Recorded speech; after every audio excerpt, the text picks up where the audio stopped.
हेडलाईन्सचे प्रायोजक आहे NBC bearings, लांब पळण्यासाठी। फूट पाडून संपवणं हा फडणवीसांचा डाव, मनोज जरांगेंचा उपमुख्यमंत्री फडणवीसांवर आरोप, तर जरांगे सागर बंगल्यावर जाण्यावर ठाम। सागर बंगला सरकारी, कोणीही सरकारी कामानं बंगल्यावर येऊ शकतं, उपमुख्यमंत्री फडणवीसांची प्रतिक्रिया। तर जरांगेंचे आरोप बिनबुडाचे, जरांगेंचे आरोप फडणवीसांनी फेटाळले। मनोज जरांगे पातळी सोडून बोलतायत, सरकारच्या संयमाचा अंत पाहू नये, प्रत्येकानं आपल्या मर्यादेत राहावं। जरांगेंच्या आरोपांनंतर मुख्यमंत्री शिंदेंचे खडे बोल। प्रत्येकाला लोकशाही मार्गाने आंदोलन करण्याचा अधिकार, मात्र बोलताना शिवराळ भाषेचा वापर नको, उपमुख्यमंत्री अजित पवारांची प्रतिक्रिया। मनोज जरांगेंनी फडणवीसांना डिवचू नये, पुन्हा डिवचल्यास आम्ही रस्त्यावर उतरणार, जरांगेंच्या आरोपांनंतर चंद्रशेखर बावनकुळेंचा इशारा।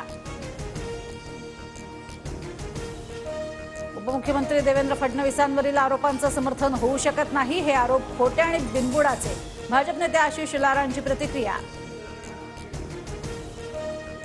उपमुख्यमंत्री फडणवीसांच्या सागर बंगल्याची पोलिसांकडून पाहणी, जरांगेंच्या आरोपांनंतर पोलिसांकडून खबरदारी, नागरिकांना बंगल्याबाहेर थांबण्यास मनाई।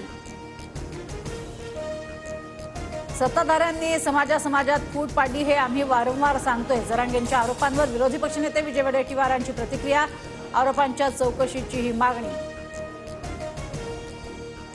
जरांगेंच्या स्क्रिप्टमधून मला तुतारीचा वास येतोय, मराठा आरक्षणापुरता जरांगेंनी लढा ठेवावा, अन्यथा सागर बंगल्यापुढे भिंत म्हणून आम्ही उभे, नितेश राणेंचा इशारा।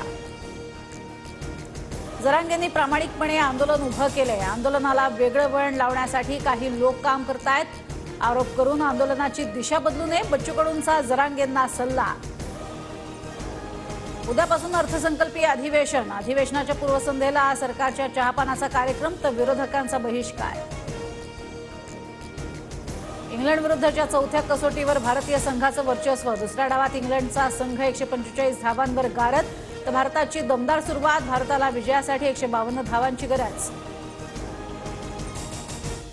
हेडलाईन्सचे प्रायोजक आहे एनबीसी बेरिंग्स, लांब पळण्यासाठी।